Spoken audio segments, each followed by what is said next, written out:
I know a young man in my institution. All his life, he was even a leader in fellowship.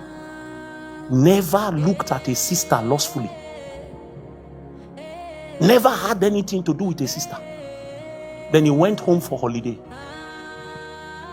and went to the village to stay with his grandparents. Then while he was there, he didn't sleep with girls in the university. A village girl in the choir sang one day, Ole Valo Somana. And it was like the sound of angels. He now decided to go into her. I'm telling you a life story. And he went into her. And then all of a sudden he became sick. Running from everywhere. When he came back, he went to his family doctor because he's from a Christian home. And they ran all the tests, all. So nothing they do you now. The doctor said, if not that I know you, that you are a man of God, I would have said you should do HIV test. The guy broke down in tears and said, Oga, we need to do the test. I'm a man of God, oh, but a village girl. So they ran the test and found him HIV positive. The one time he decided that he will step out of his consecration, Satan was waiting. God will go and look for a soldier who understands that I cannot be entangled. Because it means that might be the difference between either winning or losing the war. I cannot be entangled. I must keep my eyes on the prize, looking unto Jesus, the author and the finisher of the faith. So Paul begins by showing us that there is warfare, and the first posture that the believer takes is the posture of a soldier. And in being a soldier, what is important is to know the consecration of a soldier. Where there are general consecrations, there are also unique consecrations to every calling. Look at David's mighty men. There were some that were good with spears. There were some that were good with swords. There were some that could haul stones. Each weapon of war demanded a different kind of consecration. What is required to be a great skilled swordsman is not necessarily the same requirement for you to be a great archer or a user of bows. Everyone is a soldier, and everyone must look at their appetite. Everyone must ration their sleep. Everyone must wear their uniform. Everyone must man their gate. But for you to become a technocrat with your own weapon, to become one with your weapon, there is a unique consecration for you. If you will excel and succeed in the hand of God, you will need to find that consecration and be one with it. Be one with it. But many don't even submit to the general consecration, talk less of the unique consecrations required for our ordinations. Oh, you don't understand. Some people require only to do 10 hours every month to enter into the things God is piping. But for some of us, you need to stay long and pray. Pray 10 hours today, you dust yourself, you wake up, you do 10 hours tomorrow. You have to keep pressing, because what it is that you are holding in your hand demands a different consecration.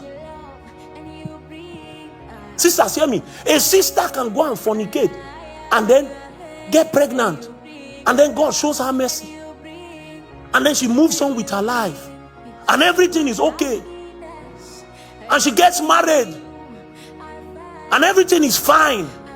But you, everything is tied to you marrying as a virgin, and you've not found it. Just imagine, bro, that the day the angel of the Lord came with the package of the Messiah, he found that Mary had become intimate with Joseph. Are you with me? Wait first. Do you know that that prophecy does not have anybody's name on it? Are you aware? The prophecy simply said a virgin will do what? Conceive and give birth to a son. So it means that every virgin in Israel was qualified to carry that prophecy. That prophecy did not say, Mary, a certain virgin called Mary will conceive. No. It said a virgin. So just imagine that the night before the angel dispatched from heaven with the courier of God, that Mary went to Joseph's house. You know they were betrothed. They were engaged. Went to Mary's house, then Joseph's house, then Joseph touched her pointed nose and said, Kai, this your nose reminds me of the cedars of Lebanon. Then Mary entered into the kitchen and made indomie with fish. As she was boiling the indomie, Joseph was shaking his leg. No one ever cooked like thee. And as they brought the indomie, they sat down together, looked into each other's eyes, and the atmosphere changed. And then all of a sudden, Joseph went into Mary.